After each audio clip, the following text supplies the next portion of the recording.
బయట కొనుక్కొచ్చుకోకుండా ఇంట్లో చాలా సింపుల్గా ఇలా పసుపు అనేది తయారు చేసి పెట్టుకున్నారంటే సంవత్సరం నుంచి 2 సంవత్సరాల పైనే ఈ పసుపు అనేది వాడుకోవచ్చు. బయట నుంచి తెచ్చుకునే వాటిల్లో ఏదో ఒకటి కలుపుతూ ఉంటారు కదా, మనకి ఇంట్లో తయారు చేసుకున్నామంటే హెల్దీగా ఇలా పసుపు కూడా ఎప్పుడు కావాలంటే అప్పుడు వాడుకోవచ్చు. ఇప్పుడు దీనికి కావాల్సింది ఏంటో చెప్తాను, పూర్తిగా వీడియో చూసేయండి. ఇలా ఒక పెద్ద గిన్నెలోకి అయితే వాటర్ అయితే 1 లీటర్‌న్నర అయితే తీసుకొని ఈ వాటర్ ని బాగా బాయిల్ అయ్యేటట్టు బాయిల్ చేసుకోండి. మనకి ప్యూర్ పసుపు కావాలి అంటే గనక ఇలా పసుపు కొమ్ములు అయితే బయట దొరుకుతాయి, ఇవైతే కొనుక్కొచ్చుకోవాలి. ఇప్పుడు కేజీ పసుపు కొమ్ములు అయితే ఎలా తయారు చేసుకోవాలి పసుపు అనేది చూపించబోతున్నాను. పూర్తిగా మంటనైతే హైలోనే పెట్టుకొని బాగా బాయిల్ చేసుకోండి. ఇలా వాటర్ని ఇలా బాయిల్ అవుతున్నప్పుడే వాటర్లోకి అయితే ఈ పసుపు కొమ్ముల్ని డైరెక్ట్గా ఇలా తీసేసుకోవాలి.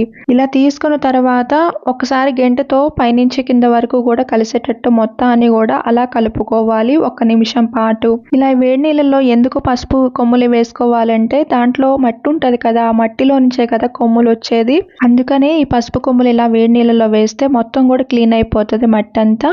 ఒక్కసారి కలిపిన తర్వాత మొత్తం తీసుకొని ఇలా చిల్లుల గిన్నెలోకి వేసుకోండి, వాటర్ అంతా కూడా కిందకి వెళ్ళిపోతుంది.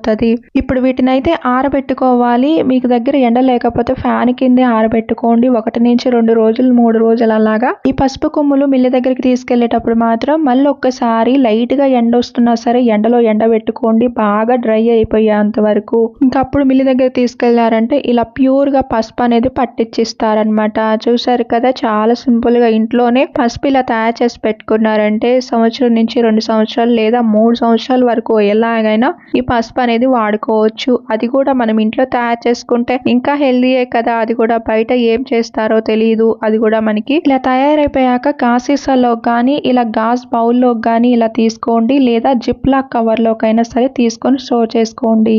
ఇంకా కొత్త వీడియోస్ వస్తూ ఉంటాయి. మన ఛానల్ సబ్స్క్రైబ్ చేసుకొని ఫాలో అవుతుండండి.